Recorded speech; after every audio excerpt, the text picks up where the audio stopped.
Hi guys. तो गिले शिकवे हम लोग किसी ऑडियो ब्लॉग के लिए बचा लेते हैं कि क्या कहानी थी, क्या हो रहा है. We'll keep all that for a different video. And in this video, we are going to discuss the previous year questions of geography part 13, Indian geography. अब सिर्फ दो वीडियोस आएंगे geography के, previous year questions के, फिर geography खत्म 10 years. So this is the third last video of geography. So let's start the video. First question from the year 2013. Consider the following pairs: Nokrek Biosphere Reserve, Garo Hills, Loktak Lake, Bareil Range, Namdapha National Park, Dafla Hills. Which of the above pairs is or are correctly matched? So please pause the video and I'll discuss the answer. So the answer is option A, that is one only. Now Nokrek biosphere reserve जो है गारो hills के पास है. और अब हम देखेंगे ये सब लोकेशंस एक्चुअली में कहाँ है. तो देखिए गारो खासी जयंतिया हिल्स आप थोड़ा right side of the picture में देख सकते हैं मैप में. वन सेकेंड में पॉइंटर्स लाती हूँ. ये देखिए, तो गारो खासी जयंतिया हिल्स जो है ये देखिए मेघालय में है. तो नौकरेक बायोस्फीयर रिजर्व जो है वो भी मेघालय में है. So this part is right. Then Loktak lake Manipur में है, ये सबको पता है, करेक्ट. लेकिन अगर आपको ये भी पता है कि बरेल रेंज जो है वो असम में है, तब आप इसको गलत कर सकते थे. और अगर आपने टू को गलत कर लिया, ठीक है, क्योंकि Loktak lake is very common Manipur, but Barail range पता होना that is a tough task I think. तो अगर वो पता है तो अच्छी चीज है. अगर आपको ये पता है तो आप टू को काटोगे तो बी और सी जो है ऐसे ही कट जाएगा. और आपको पता है कि वन इज राइट, तो नन तो नहीं हो सकता है डी. तो फिर आप ऑप्शन ए पे पहुंच सकते हैं. लेकिन वही यहाँ पे कंडीशन यही है कि आपको पता होना चाहिए कि Barail range is in Assam. And third is Namdapha national park. Now ये भी बहुत पॉपुलर नेशनल पार्क है and this is in Arunachal Pradesh. And Dafla hills are in border of western Arunachal and Assam. इसी वजह से मैं बोल रही हूँ कि जो थर्ड ऑप्शन है इसको एलिमिनेट करना बहुत मुश्किल है, क्योंकि नामदाफा अरुणाचल प्रदेश में है और डाफला हिल्स भी अरुणाचल प्रदेश और आसाम के दोनों ही तरफ है. तो border of western Arunachal and Assam में है. यहाँ पे देखिए ये है डाफला हिल्स, ठीक है. और इसके देखिए थोड़ा सा आप स्लैंट आइए तो बॉम्बडीला पास है, ठीक है. तो ये थोड़ा एलिमिनेट करना इसीलिए डिफिकल्ट हो जाता है. तो टू को एलिमिनेट करना बहुत जरूरी है to arrive at the right answer यहाँ पे. और हम थोड़ा और इम्पोर्टेंट यहाँ पे हिल्स देख लेते हैं. तो ये देखिए पटकाई बम है यहाँ पे, फिर नागा हिल्स है और आपका यहाँ पे मिजो हिल्स है. ये पूर्वांचल हिल्स के ये सब पार्ट हैं, ओके. और हिमालयाज तो आप देख ही रहे हैं. फिर नामचा बारवा पॉइंट है देखिए एकदम ऊपर में 7756 नामचा बारवा. तो ये सब थोड़ा आपको पता होना चाहिए, okay. Patkai Bum, Naga hills, Mizo hills, Dafla hills, Bomdila pass, ठीक है, एंड गारो खासी जयंतिया हिल्स, ठीक है. So let's proceed to the next question. Next question is from the year 2013 again. Which of the following is or are the characteristics of Indian coal? That is one, high ash content, two, low sulfur content, third, low ash fusion temperature, and so you have to select the correct option using the codes given below. So please pause the video and I'll discuss the answer. So the answer is option A, that is 1 and 2 only. That is high ash content. Yes, that is the characteristic of Indian coal. Indian coal की quality low है, इसीलिए हम लोग coking coal को import करते हैं. तो high ash content मतलब ज़्यादा ash दे रहा है, मतलब quality खराब है. तो इसीलिए first option is right. Low sulfur content भी सही है. Indian coal के sulfur content low होती है, लेकिन जो लो एश फ्यूजन टेम्परेचर था ये गलत है. हाई एश फ्यूजन टेम्परेचर है इंडियन कोल का. Now this was a difficult option, but अगर आपको पता है देन इट्स गुड. एंड ये जो एश फ्यूजन टेम्परेचर होती है ये एक्चुअली यूज कर किया जाता है to evaluate the melting and slagging behaviour of coal ash. ठीक है, कि कितना मेल्ट करेगा और कैसा स्लैगिंग बिहेवियर होगा. स्लैगिंग बिहेवियर का मतलब है कि कितना स्लैग जनरेट होगा. Slag is a waste material, ठीक है. तो कितना वेस्ट मटेरियल जनरेट होगा और कितनी प्रॉपर मेल्टिंग होगी, ये सारी चीज हमें एश फ्यूजन टेम्परेचर से पता चलता है. और एक चीज जो हमें पता होनी चाहिए वो ये है कि इंडियन कोल में बहुत higher percentage of inorganic impurities होती है compare to the coals of western world and Australia. So this also you should know. And now we will know about coal के बारे में थोड़ा सा, फिर इंडियन कोल कहाँ कहाँ मिलता है एंड ऑल दैट वो थोड़ा पढ़ लेते हैं, क्योंकि इंडियन कोल के बारे में क्वेश्चन आया है. तो so first we will discuss about the classification of coal. Okay, so coal can be classified into four types, that is anthracite, bituminous, lignite and peat. Now anthracite is the best quality of coal. It carries 80 to 95% carbon content. That means कि जितना ज़्यादा carbon content है, the higher the carbon content is, the better the coal quality. Okay. And this anthracite coal, this ignites slowly with a blue flame, and it has the highest calorific value. See, whenever it is saying a best quality coal, then obviously the calorific value will be high. Okay, the energy generated will be high, and it is found in small quantity in Jammu and Kashmir. Then second classification of coal is bituminous coal. It contains 60 to 80% of carbon content and a low level of moisture content. ठीक है, तो moisture content का मतलब ये हो गया कि वो थोड़ा सी quality को खराब कर दिया coal का. Okay, and this type of coal is found in Jharkhand, West Bengal, Odisha, Chhattisgarh and Madhya Pradesh. So you can see where the coals are found and which type of coals are found where in India. ठीक है, anthracite coal थोड़ी quantity में ही सही लेकिन जम्मू कश्मीर में मिलती है, and bituminous coal is found in Jharkhand, West Bengal, Odisha, Chhattisgarh and Madhya Pradesh. आप देख सकते हैं कि आजू बाजू का एरिया है. Okay, then lignite is often brown in color and it contains 40 to 55% carbon content and it has high moisture content, so it gives smoke when burnt.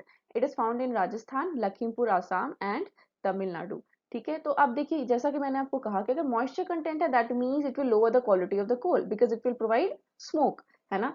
तो आपका हमें तो मतलब एक्चुअल एनर्जी चाहिए ना, फायर जो भी चीज चाहिए, तो smoke is not helping anybody. तो आप जैसे ही मॉइस्चर कंटेंट ज्यादा होगा मतलब ज्यादा स्मोक होगा, तो मतलब कोल की क्वालिटी खराब है, जो एनर्जी वो प्रोवाइड कर सकता था वो नहीं कर पा रहा है.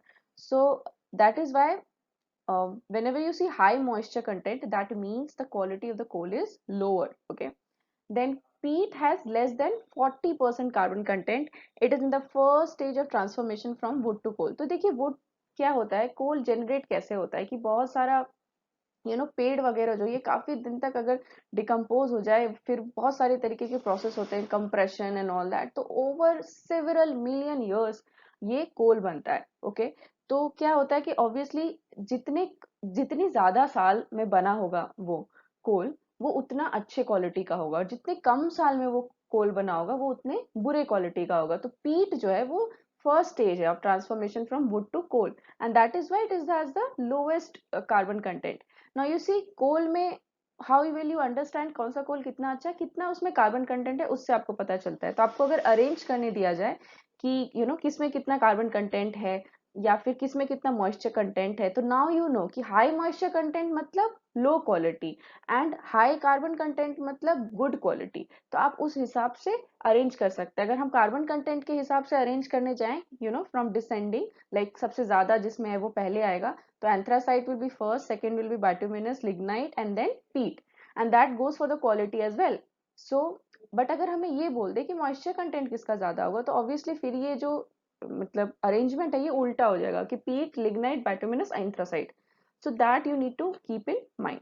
Okay, so let's proceed to India के कोल के बारे में जानने के बारे में. सो सी इंडियन कोल में दो तरीके के कोल्स मिलते हैं इंडिया में. Okay, that is 98% Gondwana which was formed about 250 million years ago, and 2% tertiary coals that was formed from 50 into 60 million years ago. So what I said right now that जितनी कम years पहले वो बना होगा उतना वो क्वालिटी जो है वो बुरी होगी, और जितना पहले वो बना होगा तो उसकी क्वालिटी बेटर होगी. तो गोंडवाना जो कोल है उसकी क्वालिटी ऑब्वियसली बेटर होगी then tertiary coals. Okay, so in India 98% Gondwana coal reserves are there and 2% tertiary coal reserves are there. तो अभी देखते हैं कि कहाँ पे कितने परसेंट ऑफ कोल रिजर्व्स हैं, and I have arranged it from the highest to the lowest. ठीक है, तो percent of coal reserves are found the maximum in Jharkhand, and some important coal fields in Jharkhand are Jharia and Bokaro. Second is Odisha, and the important coal field here is Talchar. Okay. Third is Chhattisgarh, and we find Korba coal field here. Then at the fourth position is West Bengal, and Raniganj coalfield is found here. So यहाँ पे बहुत अच्छी quality की coal मिलती है. Good quality coal is found in Raniganj coalfield.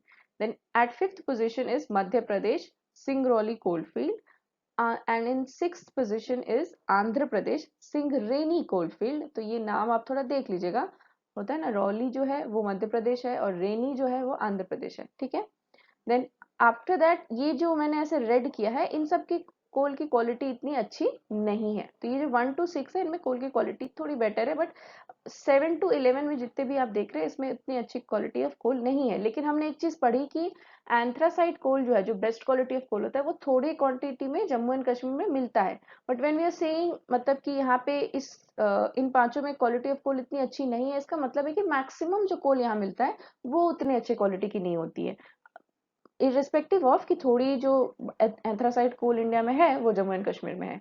So I hope you get the point. Okay, so Maharashtra में Kamthi coalfields है, Wardha valley के पास भी मिलता है, and it is mainly tertiary coal and that has more moisture and less carbon content। तो मैंने आपको बोला था अगर moisture ज्यादा मतलब खराब क्वालिटी की कोल है, okay, and less carbon content obviously बुरे क्वालिटी की कोल है। देन 8th पोजीशन पे है Rajasthan and it has like coal reserves near Palana and Khari mines of Bikaner district and lignite deposits मिलते हैं। obviously these are inferior quality coals। आपको याद होगा कि थर्ड पोजीशन पे lignite है in terms of quality।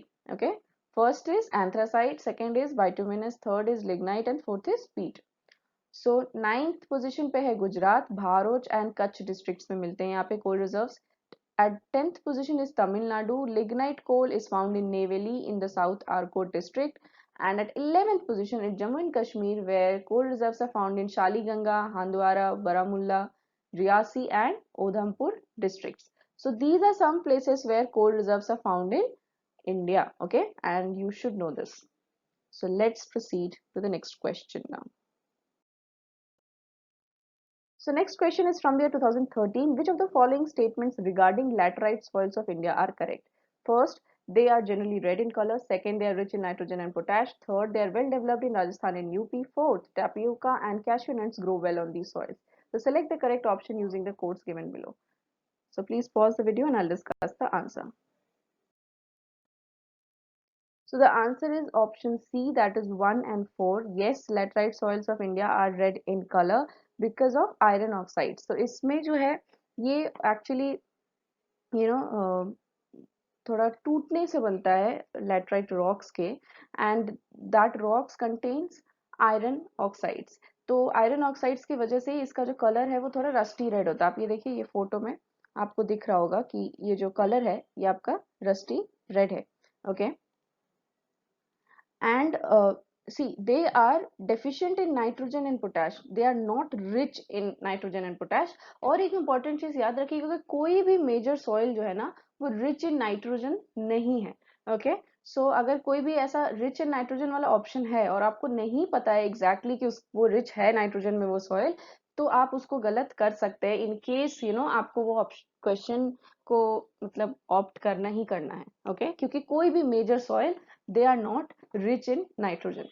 तो आप इसको थोड़ा अगर चांस लेने का टाइम हो, आपको करना ही है तो आप कर सकते हैं, क्योंकि कोई भी ऐसा मेजर सॉइल नहीं है until and unless you are damn sure that yes that soil is rich in nitrogen। okay, so ये भी सॉइल के बारे में रिच नहीं है ये नाइट्रोजन में, this is deficient in nitrogen and potash and it is rich in iron and aluminium. Okay, so they are also well developed in Rajasthan and UP. ये भी ऑप्शन गलत है क्योंकि ये जो होता है ना सॉइल है ये हाई रेनफॉल एरियाज में पाया जाता है। So that is why it is found in western Ghats in Karnataka, Maharashtra, in north east India, in Meghalaya, Meghalaya में बहुत ही बारिश होती है, plateau, and in some parts of Orissa. तो राजस्थान यूपी का तो कोई चांस ही नहीं है। ओके, क्योंकि ये बारिश वाली जगह पे पाई जाती है जहाँ हाई रेनफॉल हो। ओके, फिर आपका इसीलिए आपका थर्ड भी कट गया, सेकंड भी कट गया, तो ऑप्शन तो आपका सी ही है। ठीक है, और अगर आपको टू पता है ना, यही पे मैं आपको बोल रही हूँ कि अगर आपको एकदम इस क्वेश्चन के बारे में कुछ नहीं पता है, फिर भी अगर आप चांस लेना चाहते हैं तो आप अगर टू को कट कर रहे हैं क्योंकि कोई भी मेजर सॉइल रिच नहीं है नाइट्रोजन में, तो आप देखिए टू तीनों ऑप्शन में है तो आप सीधा सी पे जा सकते हैं। मतलब अगर कुछ ना आता हो तब भी आप इस क्वेश्चन को राइट कर सकते हैं just by knowing that no major soil is rich in nitrogen. So वही बात है, अगर एकदम से पता ना हो तो ये एक चांस लिया जा सकता है। Okay, and fourth is tapioca and cashew nuts grow well on these soils। now this is the right option। yes, tapioca and cashew nuts सही मतलब यहाँ पे इन soils पे उगते हैं, so that is right।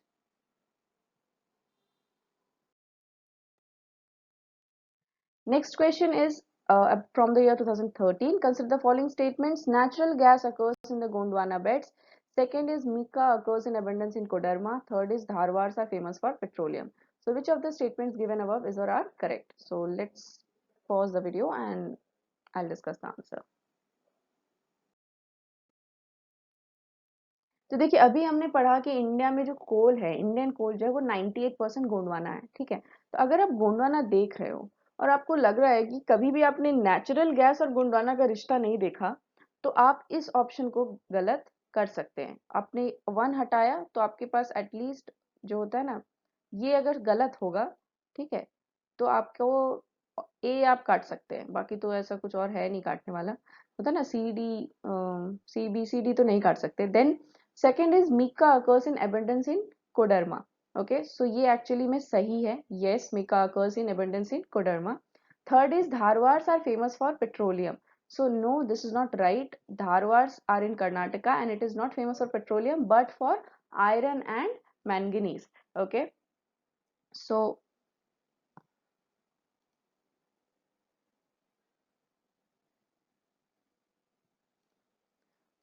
that is why I mean मैं थोड़ा colour change कर रही थी इसका ठीक है, आई एम सॉरी तो option B is the right answer. Yes, mica कर्सन। ये वाला थोड़ा टफ है आई थिंक, अगर आपको नहीं पता है तो आप नहीं ऑप्ट कर सकते हैं, मतलब 1 को काट के भी ऐसा कुछ तीर नहीं मारा हमने।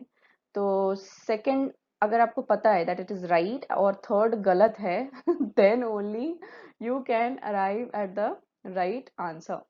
अरे यार, ये कलर्स मैच क्यों कर जाते हैं बार बार?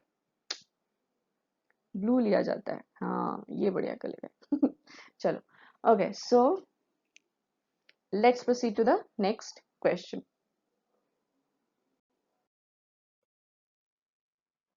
Next question is again from the year 2013. Consider the following crops. First is cotton, second is groundnut, third is rice, fourth is wheat. Which of these are kharif crops? So please pause the video and I'll discuss the answer. So the answer is option C, that is 1, 2 and 3. So basically we will study कि कौन कौन से खरीफ crops होते हैं, कौन कौन से रबी crops होते हैं, अच्छे से देख लेते हैं। अभी के लिए just know that kharif crops are like monsoon crops, summer crops जो होते हैं, जो जून टू अक्टूबर में होते हैं, and cotton, groundnut, rice, these 3 are kharif crops, okay. And wheat is actually a rabi crop. और अगर खरीफ क्रॉप्स के बारे में और भी एग्जाम्पल्स देखें तो paddy, maize, jowar, bajra, cotton, sugar cane, groundnut, pulses, ये सारे आपके खरीफ क्रॉप्स हैं। अभी डिटेल में हम लोग देख लेते हैं rabi crop, kharif crop and zaid crops, okay. So kharif crops कौन से होते हैं? समर क्रॉप और monsoon crop in India. And kharif crops are usually sown with the beginning of the first rains in July. तो पहली जो बारिश होती है जुलाई में, उस समय होता है ना, उसके बीज डाले जाते हैं इस क्रॉप्स के लिए, सो किया जाता है सीड्स को during the south west monsoon season. तो आपको पता है कि साउथ वेस्ट मानसून कब आता है? यही जुलाई के समय में। तो साउथ वेस्ट मानसून सीजन के समय में, बारिश के समय में ये सीड्स दिए जाते हैं ताकि बारिश मिले और फिर जल्दी जल्दी क्रॉप्स बड़े होंगे, ठीक है। और मेजर जो खरीफ क्रॉप्स हैं इंडिया के वो हैं millets, that is bajra and jowar, ठीक है। Then cotton, soybean, sugar cane, turmeric, paddy, maize होता है ना, पैडी इज लाइक राइस, मेज मूंग, मूंग दाल जो होती है, मूंग पल्सेस, ग्राउंडनट, रेड चिलीज, ठीक है। तो ये सारे आपके खरीफ क्रॉप्स हैं। रबी क्रॉप्स ऑब्वियसली इसका उल्टा है, यहाँ पे आपका स्प्रिंग हार्वेस्ट होता है या फिर विंटर क्रॉप बोल सकते हैं। ये आपका होता है ना, स्प्रिंग में हार्वेस्ट किया जाता है, मतलब स्प्रिंग में क्रॉप्स जो बड़े हो गए तो उसकी कटाई होती है। और विंटर क्रॉप है मतलब जो होता है ना, बीज बोए जाते हैं, दैट इज इन विंटर। तो आप देखिए it is sown in October last, ठीक है। तो ठंड के समय में देखिए इसकी बीज डाली जाती है and harvested in March April every year, ये जो स्प्रिंग सीजन होता है, ठीक है। And major rabi crops in India include wheat, barley, mustard, sesame, peas, ठीक है। तो ये सारे आपके रबी क्रॉप्स हैं। फिर जायद क्रॉप होता है जो मार्च टू जून के बीच में उगाए जाते हैं। आप देखिए ये जो है आपका जुलाई से शुरू होता है, ठीक है, और ये मार्च में आपका रबी क्रॉप्स का खत्म हो जाता है। तो ये जो बीच का पीरियड है मार्च टू जून, ये इस समय में आपका आता है zaid crop. Prominent examples are musk melon, watermelon, फिर आपका vegetables of cucurbitaceae family such as bitter gourd, pumpkin, ridged gourd, जो भी। तो ये सारे आपके जायद क्रॉप्स हैं। मतलब देखिए खरीफ क्रॉप होता है आपका गर्मी के सीजन में रबी क्रॉप्स होता है आपके ठंड के सीजन में, और फिर जो बीच का जो समय होता है उसमें आपके जायद क्रॉप्स होते हैं, ठीक है। So this is about rabi, kharif and zaid crops. एक दो बार देख लीजिए तो फिर आपको याद हो जाएगा कि कौन कौन से खरीफ क्रॉप्स हैं, कौन कौन से रबी क्रॉप्स हैं, कौन कौन से जायद क्रॉप्स हैं। Okay, so let's proceed to the next question.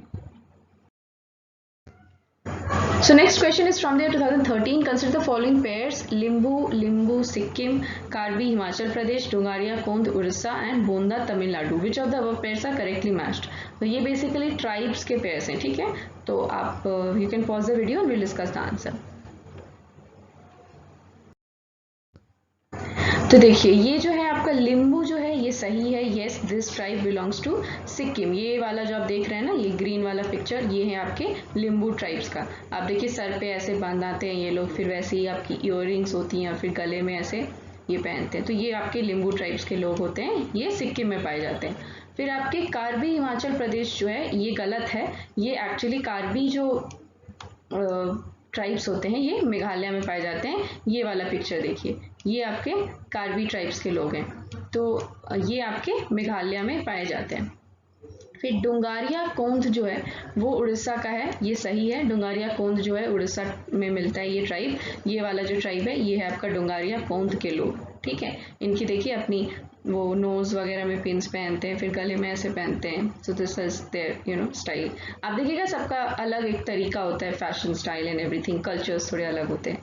फिर बोंडा जो है, ये Bonda tribe is not of Tamil Nadu, this is of Orissa. Okay, तो ये वाला जो आप पिक्चर देख रहे हैं, ये जो बच्ची है या जो भी यंग लेडी है, ये आपकी उड़ीसा की है, ठीक है। So Bonda tribes are found in Orissa. So कुछ मेजर ट्राइब्स के बारे में पता होना चाहिए। So that is why the answer is option A 1 and 3 only. Okay, so let's proceed to the next question. So next question is from the year 2012. A particular state in India has the following characteristics. It is located on the same latitude which passes through northern Rajasthan. It has over 80% of its area under forest cover. Over 12% of the forest cover constitutes protected area network in the state. Which one among the following states has all the above characteristics? Arunachal Pradesh, Assam, Himachal Pradesh, Uttarakhand. So please pause the video and we'll discuss the answer. So the answer is of course Arunachal Pradesh. तो देखिए मैं सबसे पहले बता रही हूँ, यहाँ पे वो जो एक होता है ना डिराइव्ड नॉलेज का आंसर, ये क्वेश्चन मैंने आंसर किया by listening to a topper stock. मतलब एक फॉरेस्ट सर्विसेज के ऑफिसर थे, मैंने उनका एक टॉपर स्टॉक सुना था। उसमें उन्होंने मुझे अपने इंटरव्यू एक्सपीरियंस का मैंने सुना था उनका, उसमें उन्होंने बताया था कि उनसे जब पूछा गया था कि आप क्यों ये करना चाहते हैं, आपको तो पता है कि होता है ना फॉरेस्ट में ऐसे क्यों जाना चाहते हैं, तो उन्होंने एक चीज़ बोली थी कि यार देखो फॉरेस्ट सर्विसेज में आप जब भी जाओगे तो मोस्ट प्रोबेबली चांसेस है कि तुम्हें अरुणाचल में पोस्टिंग मिलेगी, ठीक है।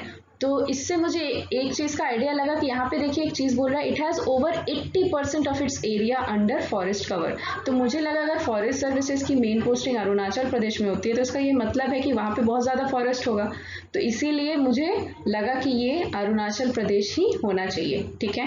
और बाकी मतलब मुझे भी नहीं पता है, ये 1 and 3 वाला जो चीज़ है ये देखना पड़ेगा। It is located on the same latitude which passes through northern Rajasthan.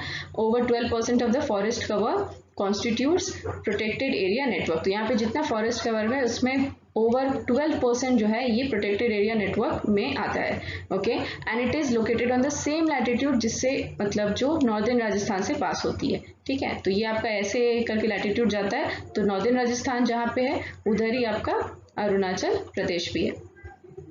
So that is why this is the right answer. और यहाँ पे देखिए, यहाँ पे क्या अगर एक कैरेक्टरिस्टिक भी आपको पता है ना तो आप आंसर पे पहुंच सकते हैं, क्योंकि यहाँ पे तो ऐसा कुछ दिया नहीं है कि आपको कंफ्यूज होना पड़े। तो इसीलिए मैंने 2 के बेसिस पे ही अरुणाचल प्रदेश मान लिया था कि यही आंसर होना चाहिए, okay. So let's proceed to the next question.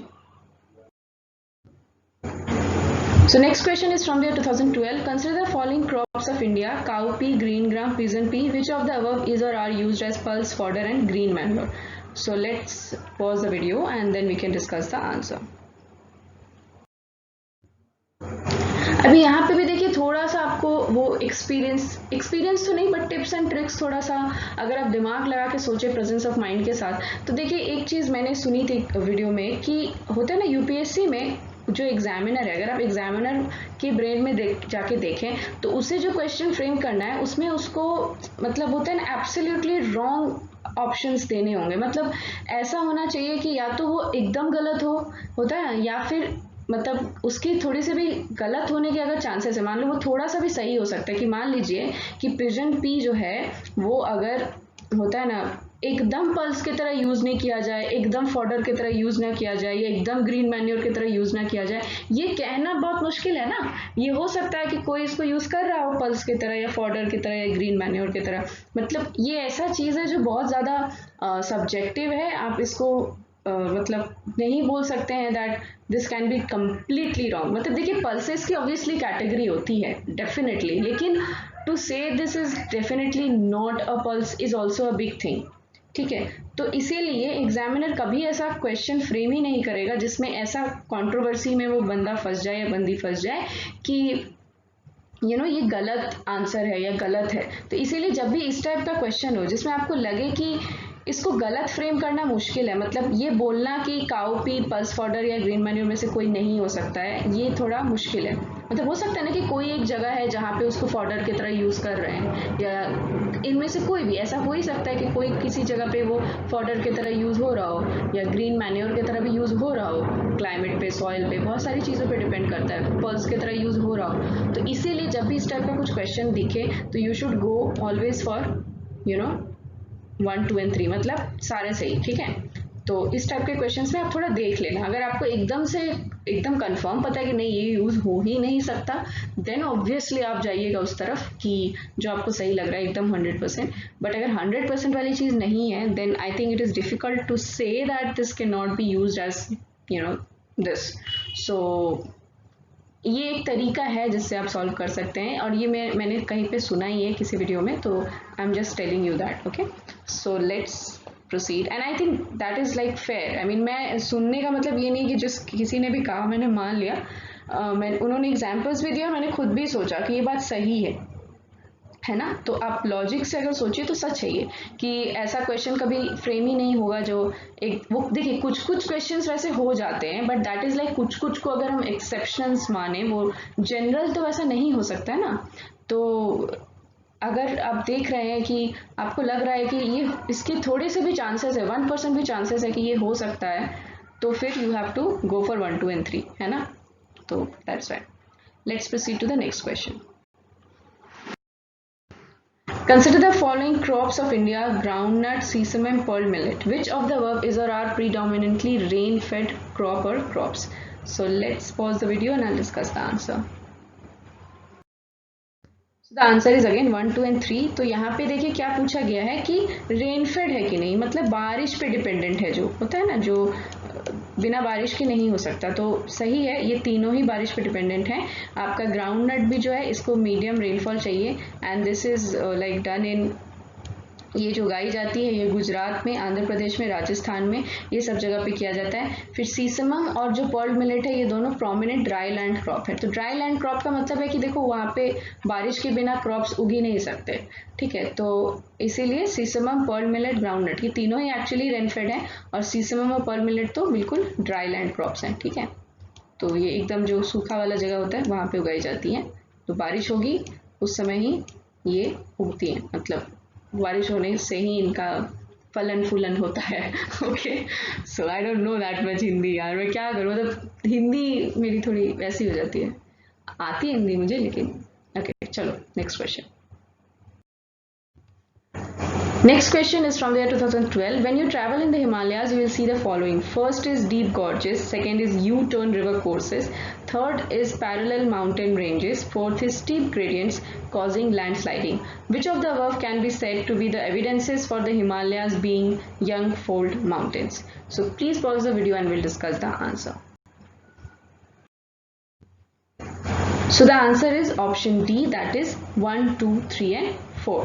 तो देखिए यंग फोल्ड माउंटेन्स का मतलब क्या है कि पहली बात, फोल्ड माउंटेन्स का मतलब है कि ऐसे ऐसे दो प्लेट्स आए, ठीक है, और फिर टकराए और उसके बाद ऐसे करके पहाड़ बन गया। ओके, तो ये हो गया आपका फोल्ड माउंटेन्स। ठीक है, अभी यंग फोल्ड माउंटेन्स का मतलब ये कि उसकी उम्र कम है। ठीक है, यंग का मतलब तो यही होता है। तो उम्र कम है तो इसका क्या मतलब है कि आप देखिएगा कि जब आपने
देखिए, मुझे पता है आपके काफ़ी गिले शिकवे होंगे मुझसे, लेकिन मैं आपको भरोसा दिला सकती हूँ कि सारे मिट जाएंगे, बिकॉज मैं इंसान ही ऐसी हूँ ना यार। तब मुझसे गिले शिकवे कैसे रख सकते हैं आप? और ऐसा कुछ होगा ही नहीं कि आपको मुझसे गिले शिकवे रहें। थोड़े डिलेड चीज़ें हैं, लेकिन आपको आराम मिला है यार अभी। बाद में मिले ना मिले, हु नोज। तो बस अभी इसके बाद से हमें काम करना है, और काम में अपना बेस्ट देना है। पीछे की चीज़ें नहीं सोचनी है, आगे देखना और आगे काम करना है। Okay, so thank you so much for watching the video, and I will see you in the next video. Bye bye.